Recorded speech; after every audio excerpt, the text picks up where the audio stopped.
Okay, तो previous lecture में हमने EMF induced in two types of motion, rotational motion and translational motion. एक rod है वो ऐसे सीधे जा रहा है, सो इन दैट केस ईएमएफ कितना रहेगा। या फिर दूसरा है, एक रॉड है वो ऐसे गोल गोल गोल गोल घूम रहा है, ये लाइक दिस, ये ऐसे।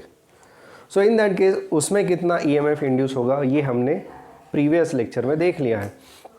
अब नेक्स्ट जो पार्ट है वो है ये कि अगर एक स्टेशनरी कॉइल है and what will be EMF induced in that coil, coil या फिर सोलेनॉइड जो भी है, it is shown like a solenoid only. तो कॉइल या फिर सोलेनॉइड जो भी है, इसमें ईएमएफ कितना इंड्यूस होगा, तो उसके लिए एक उन्होंने स्पेशल केस है। ये ज़रूरी नहीं कि यही केस हमेशा रहेगी फॉर एनी कॉइल, तो ये एक स्पेशल केस उन्होंने डिस्कस की है यहाँ पे। They have started discussion from page number 270। पहले मैं ना कंस्ट्रक्शन बता देता हूँ कि क्या है। ये कॉइल जो है, coil is stationary, there is a semi circular ring formed like this. एक सेमी सर्कुलर रिंग है, डिस्क नहीं है, इट इज़ अ रिंग, ठीक है। और एक मैग्नेट यहाँ पे हमने फिक्स कर दिया है along the circumference of a circle. Magnet is fixed to this ring, and now the ring is pivoted at this point या फिर pivoted at this point, जो भी है। So ring is pivoted at this point, तो उसकी वजह से क्या है, now this ring can make oscillations like this। तो ये ring जो है वो oscillate होगी इस प्रकार से around this point। So oscillations आपने पढ़ा है, oscillations में कुछ टर्म्स हैं जो यहाँ पे अभी आने वाली है। एक इक्वेशन भी आएगा ऑसिलेशन का, वो भी हमें देखना है।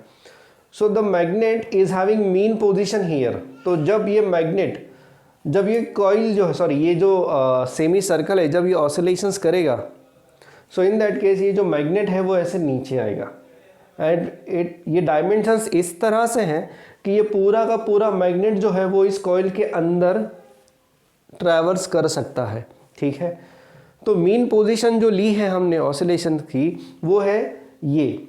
सो when magnet is completely inside the coil या फिर solenoid, that position is taken as equilibrium position या फिर mean position, and remaining the angular displacement from the mean position is theta, ठीक है। ये था थोड़ा बहुत सेटअप, ठीक है। बट ये कॉइल सिर्फ ऐसे नहीं रखी है, ये कॉइल जो है it is connected across a particular circuit. और ये सर्किट क्या है, तो using this circuit we are going to charge capacitor.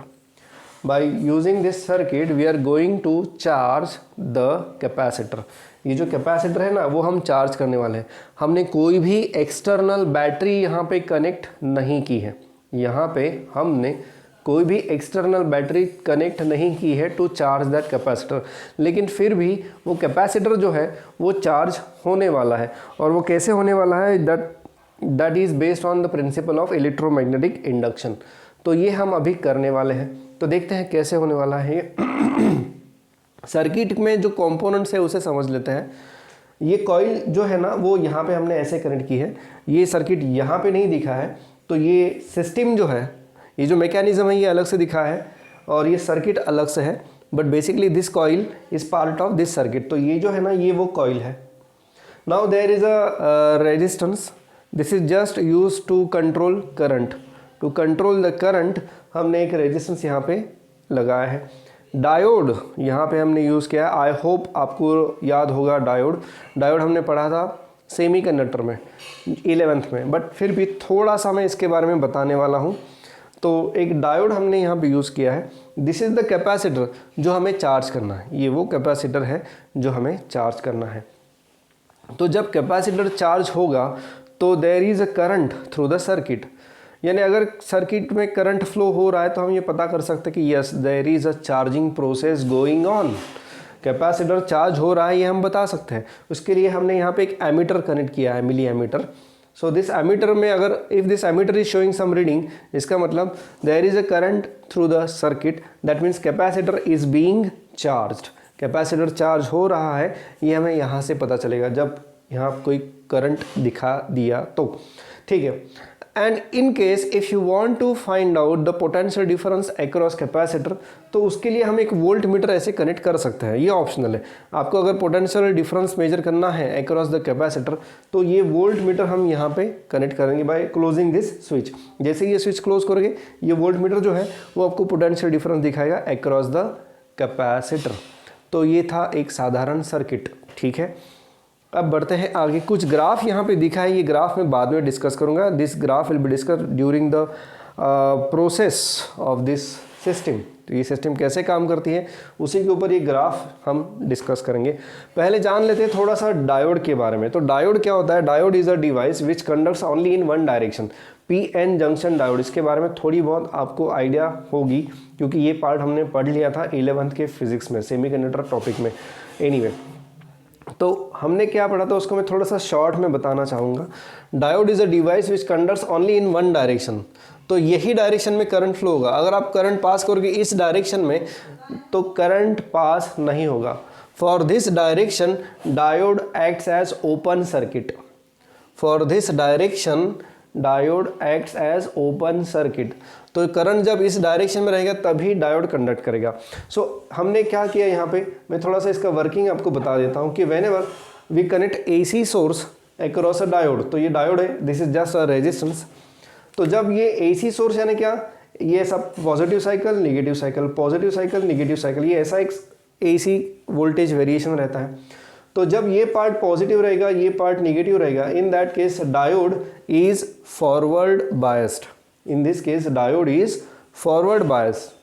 तो ड्यूरिंग दिस हाफ साइकिल, ये जो शेड किया पोर्शन है, during this half cycle there is a flow of current through this resistance. पर जब ये पोलैरिटी रिवर्स हो जाएगी, क्योंकि नेक्स्ट हाफ साइकिल में पोलैरिटी जो है वो रिवर्स हो रही है, in that case this becomes plus and this becomes minus.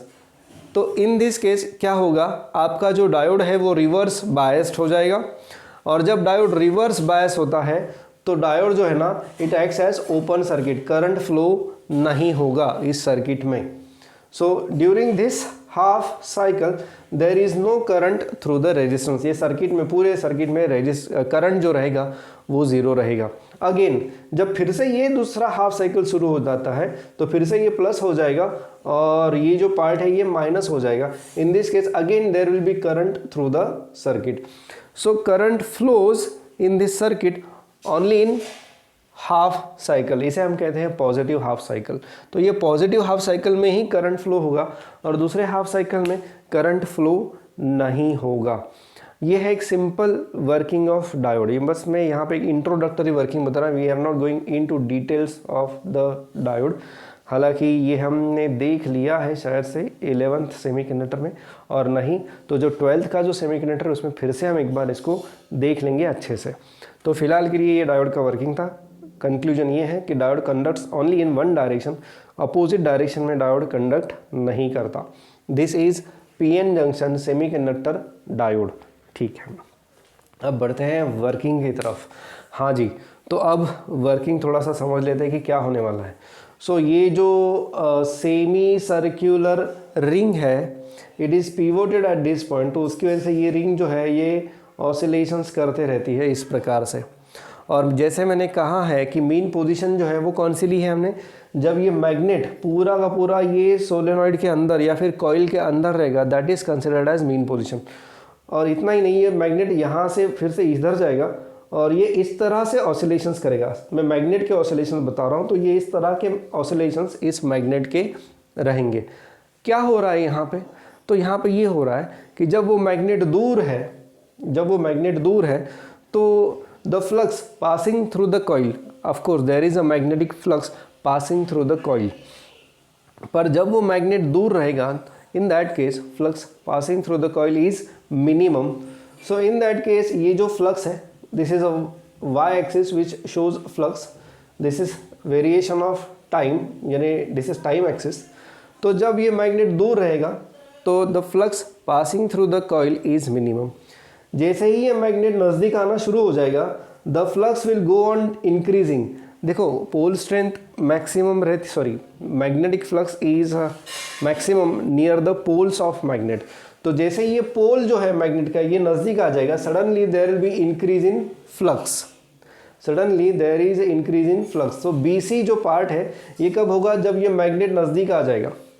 Once that magnet enters into the coil, जब ये मैग्नेट कॉइल में अंदर होगा, in that duration magnetic flux passing through the coil will be almost constant, क्योंकि वो पूरा का पूरा मैग्नेट जो है वो अभी कॉइल के अंदर है।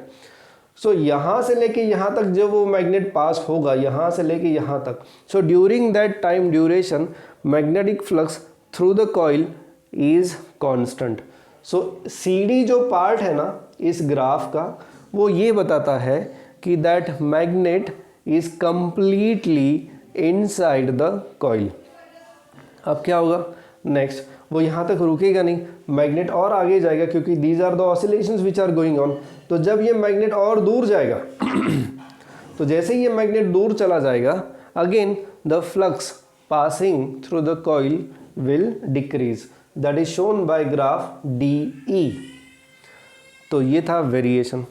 ऑफ कोर्स इसके पहले का और इसके आगे के ग्राफ की ज़रूरत नहीं है, क्योंकि ये साइकिल जो है वो रिपीट होता रहेगा, क्योंकि ये ऑसिलेशंस है। तो variation in flux with respect to time is periodic process. क्यों पीरियोडिक है, क्योंकि ये जो रिंग है ना, सेमी सर्कुलर रिंग, ये कंटिन्यूसली ऑसिलेशंस कर रही है। तो ये जो वेरिएशन इन फ्लक्स जो है ना, इट इज़ ऑल्सो पीरियोडिक। यहाँ तक आप आ गए, ठीक है। अगर इसमें कोई डाउट है तो आप पूछ सकते हो। फिर से एक बार, जैसे जैसे मैग्नेट नज़दीक आ जाएगा, flux will go on increasing, but magnetic flux is maximum at near the poles of magnet. तो जैसे ये पोल्स नज़दीक आ जाएगा, फ्लक्स विल इंक्रीज सडनली। तो ये सडन इंक्रीज है यहाँ पे। जैसे ही मैग्नेट कॉइल के अंदर रहेगा, यानी इस कॉइल के अंदर रहेगा, in that case the magnetic flux through the coil will be constant. So CD part जो है, यानी ये मैग्नेट जो है एंटर कर चुका है, अब यहाँ से यहाँ तक आ जाएगा। During this motion the magnetic flux will remain constant, that is denoted by graph CD। तो CD में आप देख सकते हो the flux through the coil is constant. Next part, जैसे ही मैग्नेट थोड़ा और आगे जाएगा, ये ऐसे वाइब्रेशंस हो रहे हैं, तो मैग्नेट थोड़ा और आगे चला जाएगा, तो again there will be decrease in flux. So this is the variation of flux with respect to time. पर आगे हमने क्या पढ़ा अभी तक? हमने ये पढ़ा है कि whenever there is a change in magnetic flux passing through the coil, the EMF is induced in a coil. Whenever there is a change in flux passing through the coil, EMF is induced in the coil. तो आपके coil में EMF induce होगा, आपके coil में EMF जो है वो induce होगा। अब यहाँ पे एक ध्यान देने वाली बात ये है कि E is equal to minus d phi by dt. E is equal to minus d phi by dt. So in this case जब चेंज इन फ्लक्स पॉजिटिव है, जब चेंज इन फ्लक्स पॉजिटिव है, यहाँ से आप देख सकते हो ABC में आप देख सकते हो कि जो फ्लक्स है वो बढ़ रहा है।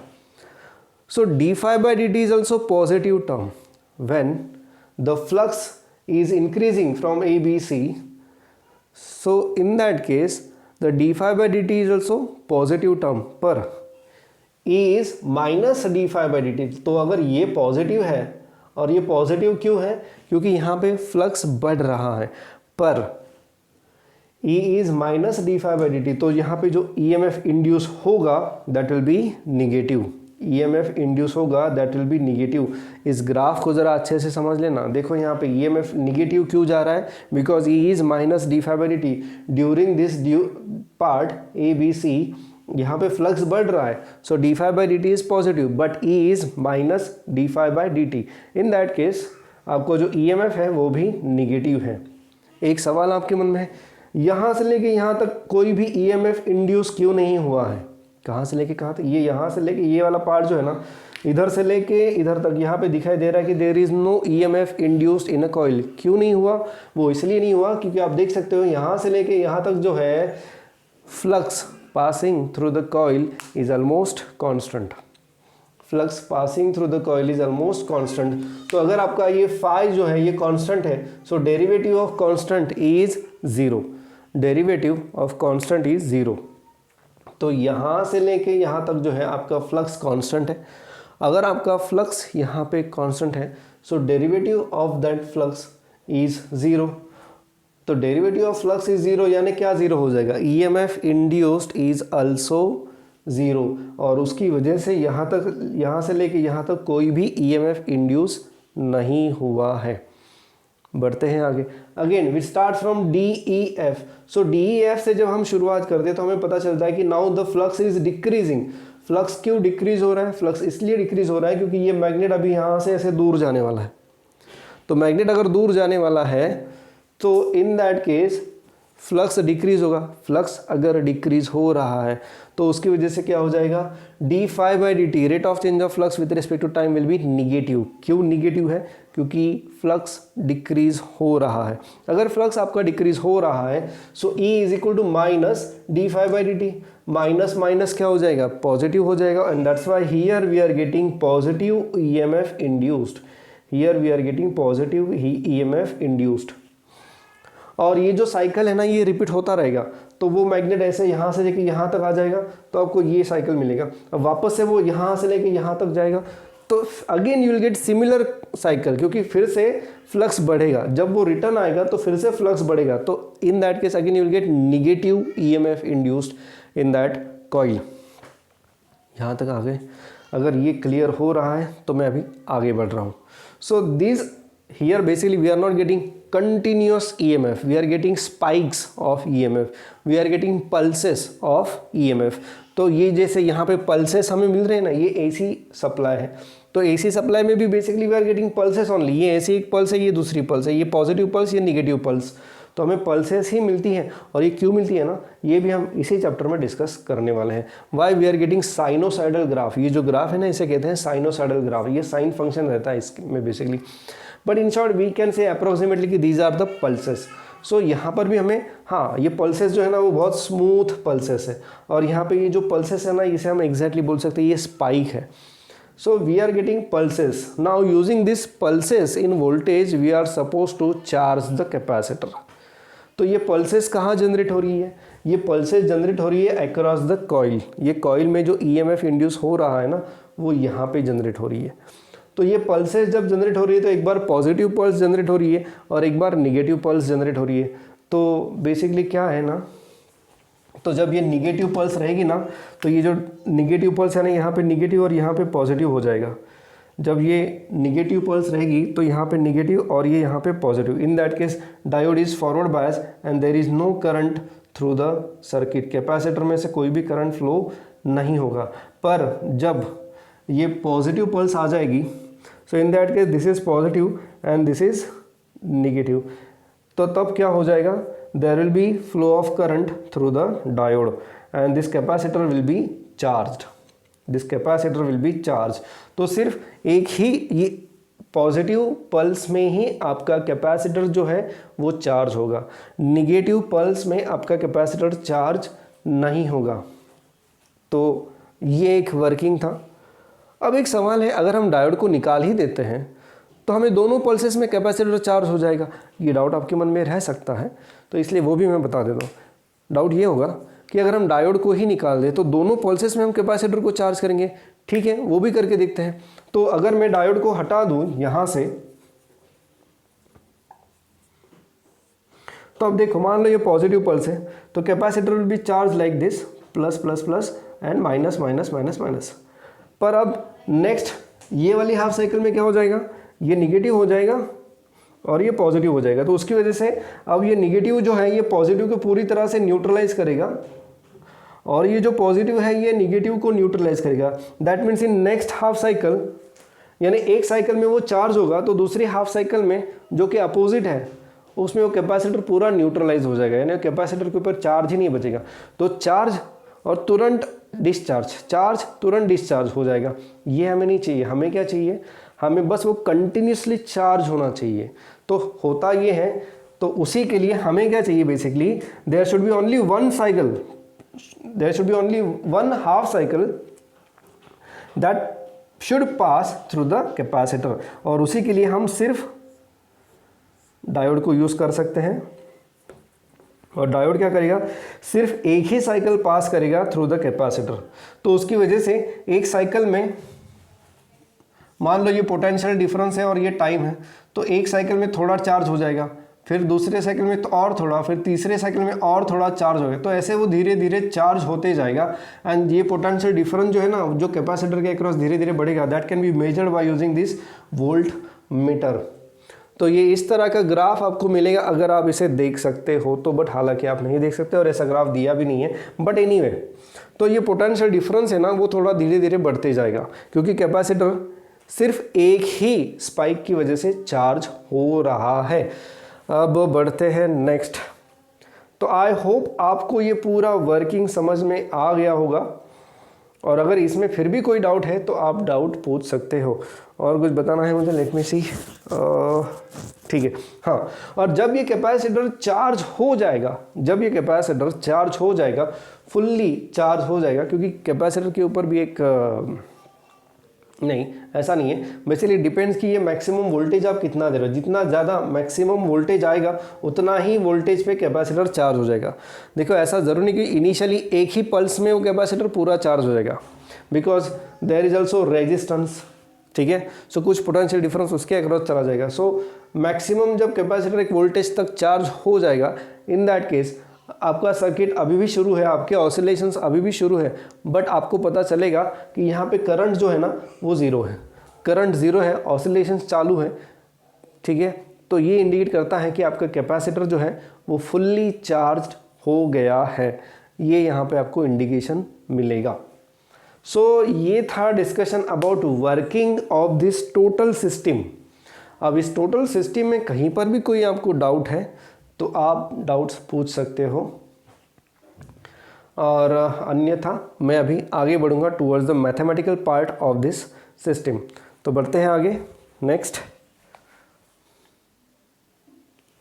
I am keeping all the diagrams as it is, क्योंकि इसी के आधार पे मुझे पूरा ये मैथमेटिकल एनालिसिस बताना है।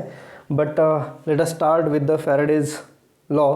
फैराडेज लॉ ये कहता है कि E is equal to d phi by d t. मैंने निगेटिव साइन को कंसिडर नहीं किया यहाँ पे, मैं सिर्फ मैग्नीट्यूड को यहाँ पे कंसिडर कर रहा हूँ। So E is equal to d phi by d t. This can be further written as d phi. अब देखो मैं यहाँ पे ना बेसिकली ये एक टर्म यहाँ पे आ रही है, कौन सी, theta. So we should have EMF induce in terms of theta. तो यहाँ पे उन्होंने थीटा को इंट्रोड्यूस किया है, और थीटा को किस तरह से इंट्रोड्यूस किया है, d phi by d theta into d theta by d t. हम बोल सकते हैं कि ये multiplying and divide by d theta, हालांकि ऐसा एग्जैक्ट मीनिंग नहीं होता, but for simplicity we can say that multiplying and dividing by d theta. So E is equal to d phi by d theta into d theta by d t. अब ये जो first term है ना, उन्होंने भी कहा है और ये बराबर भी है कि ये जो फर्स्ट टर्म है, rate of change of flux with respect to theta, d phi by d theta का मतलब यहाँ पे फाई का जो मतलब है वो है flux linking with the coil. D theta is this angular position. So ये जो d phi by d theta है ना, that depends on geometry of this magnet as well as coil. ये कितने एक दूसरे से अलग है, कितना मैक्सिमम डिस्प्लेसमेंट है एंगुलर, तो इसके ऊपर d phi by d theta depend करता है। And d theta by d t, अब इसको थोड़ा सा समझ लेते हैं। सबसे पहले उन्होंने एक और चीज़ कही है कि कौन सी पोजीशन पे flux linked with the coil maximum रहेगा, कौन सी पोजीशन पे flux passing through the coil maximum रहेगा। तो वो पोजीशन है थीटा इक्वल टू 0, जब मैग्नेट पूरी तरह से यहाँ पे अंदर रहेगा। In that case flux passing through the coil will be maximum. परंतु d theta by d t, sorry d phi by d theta जो है ना, d phi by d theta, in that case 0 रहेगा, rate of change of flux with respect to theta. क्यों? क्योंकि ये position में आप बात कर रहे हो, आप बात कर रहे हो ये पोजीशन की, सी डी। तो ये जो सी डी पोजिशन है ना, वो ये है कि जब मैग्नेट पूरी तरह से उस कॉइल में रहेगा तो maximum flux is passing through the coil, पर d phi by d theta जो है वो इस सिचुएशन में 0 रहेगा, क्योंकि फ्लक्स चेंज नहीं हो रहा है with respect to angular position as well. It is not changing with respect to time and it is not changing with respect to angular position. दोनों के लिए थीटा फ्लक्स जो है वो कांस्टेंट है। बट एनीवे वो पार्ट अभी हमें यहाँ पे ज़्यादा देखने की ज़रूरत नहीं है, वो उन्होंने मेंशन किया है, that is mention on page number 272। अब नेक्स्ट है कि आपने एसएचएम में एक इक्वेशन देखा था, इक्वेशन कुछ इस प्रकार से देखा था, ये पार्ट दिखाई दे रहा है, यस ये थोड़ा सा दिखाई दे रहा है, ठीक है। So x is equal to x A cos of, not cos, A sine of omega t. ये इक्वेशन आपने देखा था इन केस ऑफ ऑसिलेशंस, तो यहाँ पर भी हम ऑसिलेशंस का ही इक्वेशन यूज करेंगे। हालांकि यहाँ पे हम एक्स यानी लीनियर डिस्प्लेसमेंट कंसिडर नहीं करने वाले हैं, हम यहाँ पे कंसिडर करने वाले हैं angular displacement. So here instead of x I am going to write theta is equal to theta naught sine of omega की जगह 2 पाई, उन्होंने शायद ऐसा न्यू सिंबल यूज किया, 2 पाई न्यू टी, ऐसा कुछ तो यहाँ पे दिखाई दे रहा है। Let me check, yes 2 pi nu t, where theta naught, no what is theta naught? Theta naught is, जैसे यहाँ पे ए यानी एम्पलीट्यूड मैक्सिमम डिस्प्लेसमेंट है, तो वैसे यहाँ पे थीटा नॉट जो है वो है maximum angular position. So theta equal to theta naught sine 2 pi nu by T. अब ये न्यू जो है that is nu is frequency and this frequency can be written as reciprocal of time period T. Frequency is reciprocal of time period t. So again theta is equal to theta naught sine of 2 pi by t into t. ऐसा एक equation आपको यहाँ पे दिखाई देता है। उसके बाद उन्होंने क्या किया, हमें चाहिए d theta by D T. So d theta by D t के लिए उन्होंने टाइम से इसको यहाँ पे डिफरेंशिएट कर दिया। So d theta by D t derivative में डायरेक्टली लिख रहा हूँ, I hope you can understand. So theta naught और ये 2 pi by t into sine का derivative cos of 2 pi by t into t. तो ऐसा एक एक्सप्रेशन यहाँ पे दिखाई दे रहा है। उन्होंने कैसे लिखा है, उन्होंने थोड़ा सा अच्छे से लिखा है। तो ये 2 pi theta naught upon t into cos of 2 pi t into t, this is d theta by d t. ये एक्सप्रेशन हमें यहाँ पे मिल रहा है। You can see this expression in equation 12.15 page number 272। अब उन्होंने कहा है कि d five by D t maximum कब रहेगा, तो d five by D t maximum के लिए कहा गया d five by D t ना, d five by D t. Okay, तो अब लिखते हैं ये EMF, तो हमने सिर्फ d theta by D t लिखा है। सो EMF यानी d five by D t can be written as d five by D t can be written as d five by d theta, and d theta by D t के लिए ये expression 2 pi theta naught upon T cos of 2 pi T. I hope ये visible है, yes it is visible. अब बढ़ते हैं आगे। अब उनका ये कहना है 2 पाई अपॉन टी, हाँ ये अपॉन टी रहेगा। तो उन्होंने अभी आगे क्या किया है, अब जिस हिसाब से उन्होंने इंफॉर्मेशन दी है आपके बुक में, तो उनका ये कहना है कि d five by D t, ये जो मैक्सिमम वैल्यू आपको कहाँ मिलेगी, तो d five by D T की मैक्सिमम वैल्यू आपको मिलेगी नियर द मीन पोजीशन, और वो बराबर भी है। तो यहाँ पे चेंज इन फ्लक्स जो है near the mean position, not exactly at the mean position. So near the mean position यानी सी के ये पॉइंट जो है, इससे पहले आपको मैक्सिमम EMF इंड्यूस मिल जाएगा। उसी तरह यहाँ से भी मीन पोजीशन से थोड़ा हट के यहाँ पे आपको मैक्सिमम EMF इंड्यूस मिल रहा है। दूसरी एक चीज़ उन्होंने यहाँ पे कही है कि ये जो टर्म है ना, ये वाली cos of 2 pi T upon t into t, तो उनका ये कहना है कि ये जो एंगल है, कौन सा एंगल है, 2 pi t into t, this is your angle and this angular displacement is very small, this angular displacement is very small. तो ये जो एंगल है ये अगर बहुत कम है, so we can say it is approximately 0 and cos of 0 is 1, cos of 0 is 1। See I am not saying it is 0 only, it is approximately 0 because they are neglecting, they are trying to neglect that term. So for very small angular displacement, ये जो term है ये पूरी की पूरी यहाँ से लेके यहाँ तक ये हो जाएगी 1 and E can be given as d five by d theta, और इसको उन्होंने मैक्सिमम कहा है into 2 pi theta naught upon T. तो ये फाइनल एक्सप्रेशन उन्होंने यहाँ पे लिखा है। I don't understand why they have written this max. ऐसा तो नहीं है कि वो हर वक्त मैक्सिमम ही रहेगा, ऐसा नहीं है, बट एक स्पेशल केस के लिए शायद उन्होंने यहाँ पे ऐसा लिखा है। जो इन्फॉर्मेशन वहाँ पे दी है उस हिसाब से तो ऐसा ही कुछ लग रहा है कि they are talking about maximum value of d five by d theta. यहाँ पर भी ऐसा, yes d five by d theta max, ऐसा ही उन्होंने लिखा है। So this is the final expression for EMF induced in a coil and you can see के EMF induced is directly proportional to the maximum angular displacement and it is inversely proportional to the period of oscillations.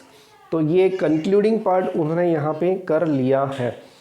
सी ये कहाँ पे use होता है ऐसा कहीं पर भी दिया नहीं है, बस एक सिस्टम उनको डिस्क्राइब करनी थी। There is no specific application of this system, but ये उनको एक पता नहीं बताना था, एक कुछ तो ऐसा ऐड करना था कि जहाँ पे हम वो बता सकें कि how much EMF is induced in a coil, that's it. और एक स्पेशल केस लिए यहाँ पे उन्होंने एंगुलर ऑसिलेशंस कंसिडर की है।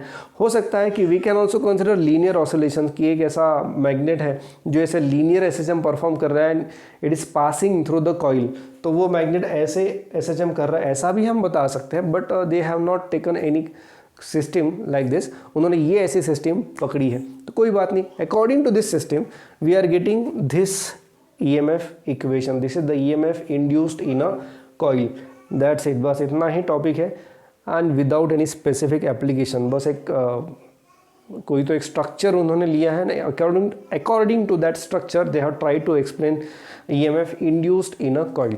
सो इस पार्ट के लिए बस इतना ही। आगे कुछ सॉल्व एग्जांपल्स दिख रहे हैं, और जैसे मैंने पहले भी कहा था कि आपको सॉल्व एग्जांपल्स पूरे पढ़ने हैं टू अंडरस्टैंड द कंसेप्ट।